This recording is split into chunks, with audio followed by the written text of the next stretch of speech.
साथ ही पूर्व केंद्रीय मंत्री पटना साहिब के लोकप्रिय सांसद आदरणीय रविशंकर प्रसाद जी उपस्थित हैं। पाटलिपुत्र के लोकप्रिय सांसद आदरणीय रामकृपाल यादव जी उपस्थित हैं। साथ ही इस आरोप पत्र की जो कमेटी थी उसके सदस्य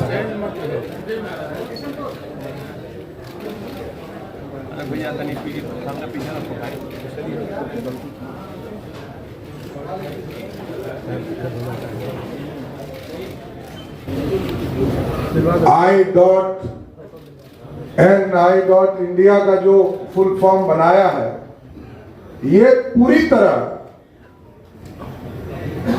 ये नकली राष्ट्रवाद दिखाने का प्रयास है। और ये लोग भारत को श्रेष्ठ करने के लिए नहीं बैठे, ये भारत को तोड़ने वाले संगठन के लोग हैं। और आपने देखा होगा कि कई संगठनों ने अपने बयान जब घोषणा पत्र जारी किया उसमें स्पष्ट हो गया। कुछ लाल झंडे के लोगों ने तो यहां तक कहा कि जो परमाणु हथियार हमारे पास है, जब हमारी सरकार बनेगी तो हम इसको समुद्र में डाल देंगे।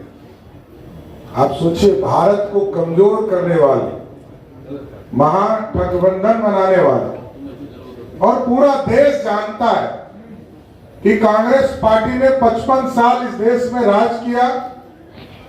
कैसे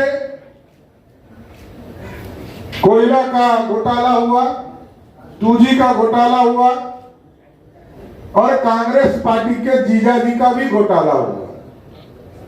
पूरे देश ने देखा। राष्ट्रीय जनता दल बिहार में सरकार में रही तो कभी चारा खाने का काम किया, कभी हलकतरा पीने का काम किया, और आज तो सिर्फ और सिर्फ परिवार के लिए लालू प्रसाद जी का जीवन ही समर्पित है। कोई बिहार के कल्याण के लिए कोई काम लालू प्रसाद जी ने लंबे समय तक बिहार की राजनीति में काम किया, लेकिन कभी गरीबों का चिंता नहीं किया। और बिहार में घोटाला का सीरीज बन गया कि मुख्यमंत्री रहते हुए वो चारा के आरोप में आरोप सिद्ध हुआ, उनको सजा हुआ, और राहुल गांधी की कृपा से जब ऑर्डिनेंस फाड़े गए तो आज लालू जी मुखिया भी नहीं बन सकते। एनडीए के साथियों ने तो जो प्रमाण दिया उससे स्पष्ट था कि लालू जी ने भ्रष्टाचार और घोटाला किया। तो आज स्पष्ट है कि ये पूरी तरह ठगबंधन के पूरे डिटेल में हम लोगों ने जो कांग्रेस के पाप हैं इसको बताने का काम किया। चाहे वो आपको याद होगा कि 83-84 में जो दंगे हुए इस देश में, दंगे में पूरी तरह कांग्रेस का हाथ रहा। बिहार में भागलपुर का दंगा हुआ, उसमें कांग्रेस पार्टी का हाथ रहा। जबकि एनडीए की सरकार बनी तो दंगे में जो लोग थे उनको सजा भी देने का काम किया गया और उनको मुआवजा भी देने का काम किया, जिन लोगों के ऊपर एक तरह से अत्याचार हुआ। तो साथियों, एकदम स्पष्ट है ये राजद की लूट और भ्रष्टाचार ये पूरी तरह एक एक देश की जनता जान रही है और सब समझ चुके हैं। इस भारत में एक ऐसे प्रधानमंत्री आज हमको मिले हैं, आदरणीय नरेंद्र मोदी जी के नेतृत्व में भारत भी श्रेष्ठ हो रहा है और प्रदेशों की सरकार को भी श्रेष्ठ बनाने का काम किया जा रहा है।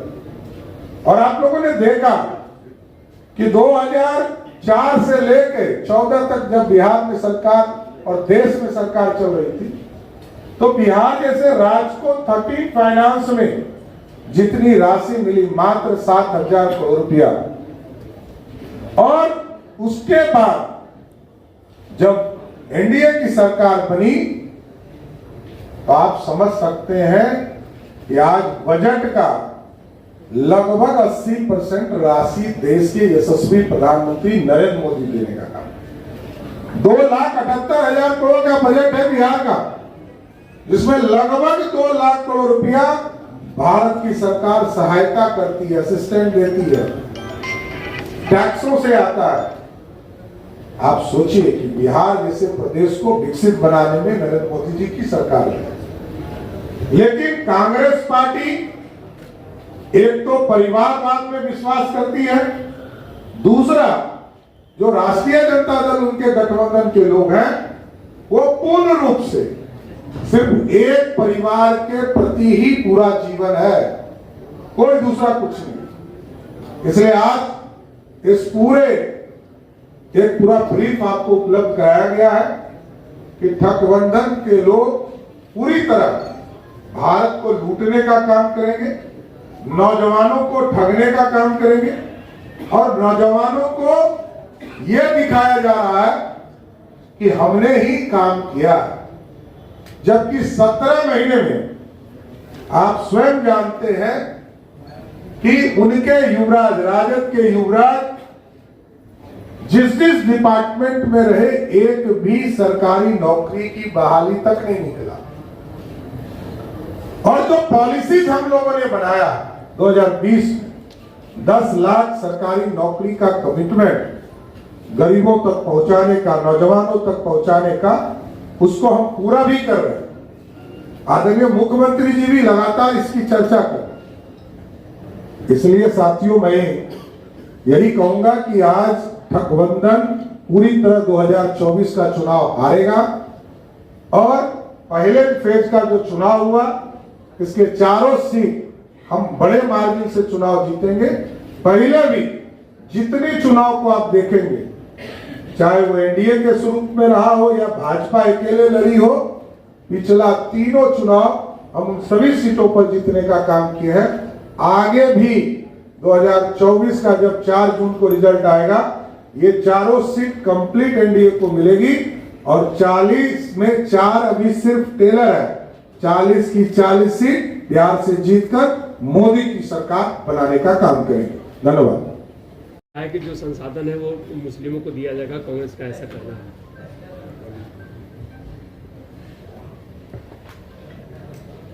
देखिए, नरेंद्र मोदी की सरकार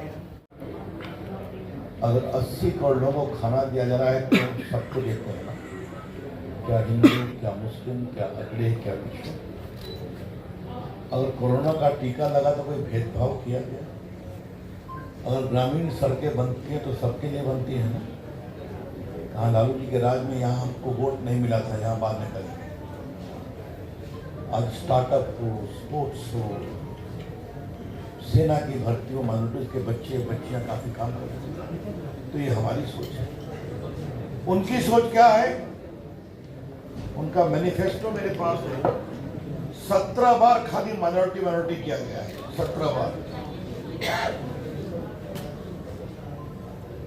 और मनमोहन सिंह का आपको एक भाषण याद होगा, minorities have the first claim over the national resources.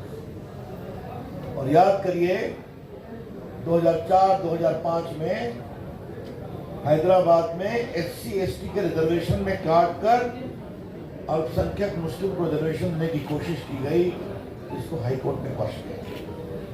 तो यह है कांग्रेस का इतिहास। इसलिए अगर प्रधानमंत्री ने एक बात कही है तो कांग्रेस का जो न्याय पथ, न्याम भी या न्याय पथ, और ये देश के सामान्य जनों के साथ अन्याय पथ में। तो एक बात तो यह हमें कहना है कि उनकी अपने डॉक्यूमेंट में सिर्फ प्रो माइनॉरिटी स्टैंस जुडिशरी हो, बाकी जगह हो, ये उनकी सोच है। तो वोट तो आना नहीं है, जीतना तो है नहीं, लेकिन वोट की कवायद हो। दूसरी बात, राहुल गांधी का एक स्टेटमेंट है ना महाराष्ट्र में न्याय यात्रा कि देश में हम सबके इनकम की जांच का सर्वे कराएंगे और बाद में उसको डिस्ट्रीब्यूट करेंगे। उनका स्टेटमेंट ऑन रिकॉर्ड है। इसका मतलब क्या है? इसने कमाया अपनी मेहनत से, उसके पैसे को आप छीनना चाहते हैं। एक तो बात यही है। कांग्रेस पार्टी हाइट तो क्यों बचाएगी? इसलिए प्रधानमंत्री ने जो सच्चाई है वो देश के सामने रखा है, जो उनके मैनिफेस्टो से साबित होगी। एक बात माननीय प्रदेश अध्यक्ष जी, उप मुख्यमंत्री ने बहुत विस्तार से बताया, उसको मुझे कुछ नहीं ऐड करना, लेकिन एक बात सिर्फ आपके विचार के लिए, इस ठग गठबंधन के लिए कहनी है। सोनिया गांधी, राहुल गांधी दोनों भ्रष्टाचार में आरोपी हैं कि नहीं, बेल पर हैं कि नहीं नेशनल हेराल्ड केस में? लालू जी को चारा घोटाले में सजा हुई है कि नहीं 3-4 केस में? जमीन दो नौकरी लो, इसमें लालू जी, राबड़ी जी और तेजस्वी जी को खिलाफ कार्रवाई हो रही है कि नहीं हो रही है? दिल्ली के मुख्यमंत्री भ्रष्टाचार में जेल में है कि नहीं, बार बार कोर्ट उनके पिटीशन को रिजेक्ट करता है। और हमारे झारखंड के मुख्यमंत्री भी भ्रष्टाचार के मामले में जेल में है। ये गठबंधन बन करके देश को न्याय देगा। ये सिर्फ ठगबंधन नहीं है, ये लूट बंधन है। इतना ही हम कहना चाहेंगे। इसलिए सब बड़े बड़े नेताओं की उन्हें बात कही, छोटों की बात नहीं। धन्यवाद। लालू जी आज जो तेजस्वी बोलो तो वो पसंद नहीं परिवार